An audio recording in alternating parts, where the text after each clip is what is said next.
অনেক বছর আগের কথা। সবুজ ধান খেতে ঘেরা ছোট্ট এক গ্রাম, নাম শান্তিপুর। গ্রামের মানুষ ছিল সহজ সরল, পরিশ্রমী আর ধর্মভীরু। কিন্তু সেই গ্রামের এক কোণে ছিল একটি ছোট ভাঙাচোরা মাটির ঘর। সেখানে থাকত ৮ বছরের এক এতিম শিশু, ইয়াসিন। ইয়াসিন যখন মাত্র ৫ বছরের, তখনই তার বাবা অসুস্থ হয়ে ইন্তেকাল করেন। মা অনেক কষ্ট করে তাকে বড় করার চেষ্টা করেছিলেন। মানুষের বাড়িতে কাজ করে, সেলাই করে, কখনো কখনো না খেয়ে থেকেও ছেলেকে খাইয়েছেন। কিন্তু আল্লাহর ইচ্ছায় এক বর্ষার রাতে তিনিও দুনিয়া ছেড়ে চলে যান। সেই দিন থেকে ইয়াসিন একেবারে একা। গ্রামের মানুষ মাঝে মাঝে তাকে একটু খাবার দিত, কেউ পুরনো কাপড় দিত, কিন্তু স্থায়ীভাবে কেউ দায়িত্ব নেয়নি। ইয়াসিন কারো কাছে হাত পাতত না, সে চুপচাপ থাকত। তার চোখে ছিল অদ্ভুত এক ধৈর্য, যেন সে জানে তার রব তাকে দেখছেন। প্রতিদিন ফজরের আজানের শব্দে সে ঘুম থেকে উঠত। তার মায়ের শেখানো ছোট ছোট দোয়া এখনও তার ঠোঁটে লেগে আছে। অজু করে মসজিদে যেত। নামাজ শেষে সবাই চলে গেলেও ইয়াসিন বসে থাকত। দুহাত তুলে ফিসফিস করে বলতো, হে আল্লাহ, তুমি তো বলেছ তুমি এতিমের অভিভাবক, তুমি কি আমারও অভিভাবক হবে? আমি কাউকে বলতে পারি না, তুমি তো সব জানো। তার এই কথাগুলো কেউ শুনত না, কিন্তু আসমানের মালিক নিশ্চয়ই শুনতেন। দিন যেতে লাগল, শীত এলো। কনকনে ঠান্ডায় ইয়াসিনের পাতলা জামা তাকে রক্ষা করতে পারত না। রাতে সে কেঁপে কেঁপে মায়ের কথা মনে করত।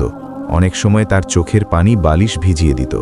তবুও সে অভিযোগ করত না, শুধু দোয়া করত। একদিন গ্রামের মাদ্রাসার হুজুর তাকে ডাকলেন। বললেন, বাবা ইয়াসিন, তুমি কি কুরআন শিখতে চাও? ইয়াসিনের চোখ জ্বলে উঠল। সে বলল, হুজুর, আমি আল্লাহর কালাম শিখতে চাই।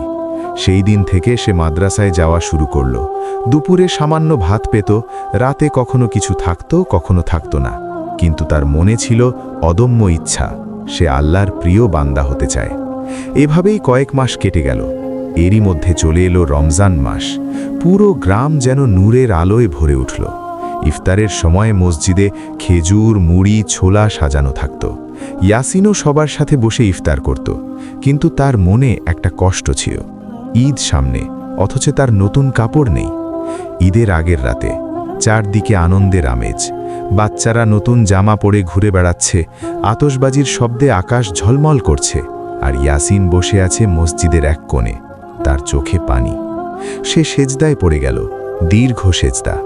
হে আমার রব, আমি কাউকে বলতে পারি না, আমার মা নেই, বাবা নেই। আমি নতুন কাপড় চাই না, শুধু চাই তুমি আমাকে ভুলে যেও না, তুমি আমার অভিভাবক হও। তার কণ্ঠ কেঁপে যাচ্ছিল, চোখের পানি জায়নামাজ ভিজিয়ে দিচ্ছিল। সেই রাতেই গ্রামের ধনী ব্যবসায়ী হাজি করিম সাহেব এক অদ্ভুত স্বপ্ন দেখলেন।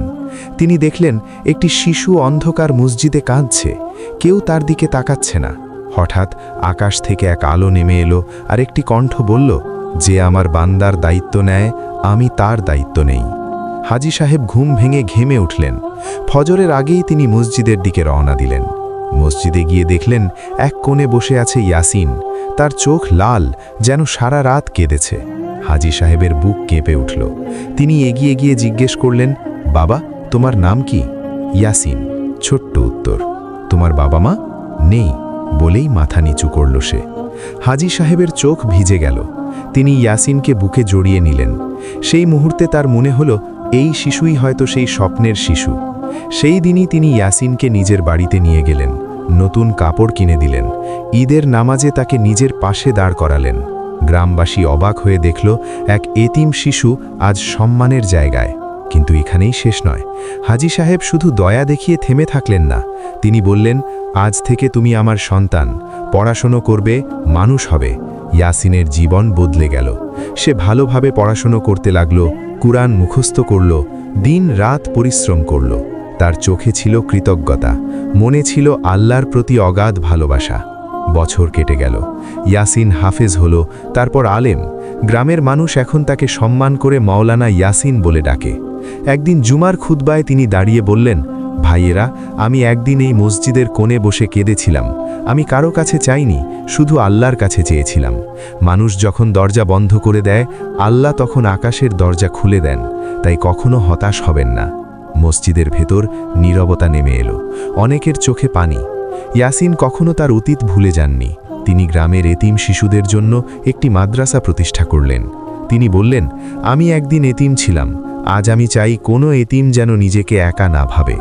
গ্রামটি বদলে গেল, মানুষ এতিমদের প্রতি আরও যত্নশীল হল। হাজী করিম সাহেব বলতেন, আমি কিছু করিনি, আল্লাহ আমাকে সুযোগ দিয়েছেন।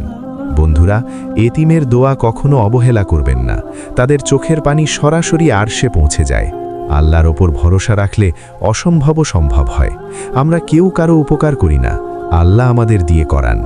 যে শিশুটি একদিন মসজিদের কোণে কেঁদেছিল, সেই একদিন পুরো গ্রামের আলো হয়ে উঠল, কারণ তার ভরসা ছিল মানুষের ওপর নয়, ছিল আল্লাহর ওপর। আর আল্লাহ কখনো অসহায়ের দোয়া ফিরিয়ে দেন না।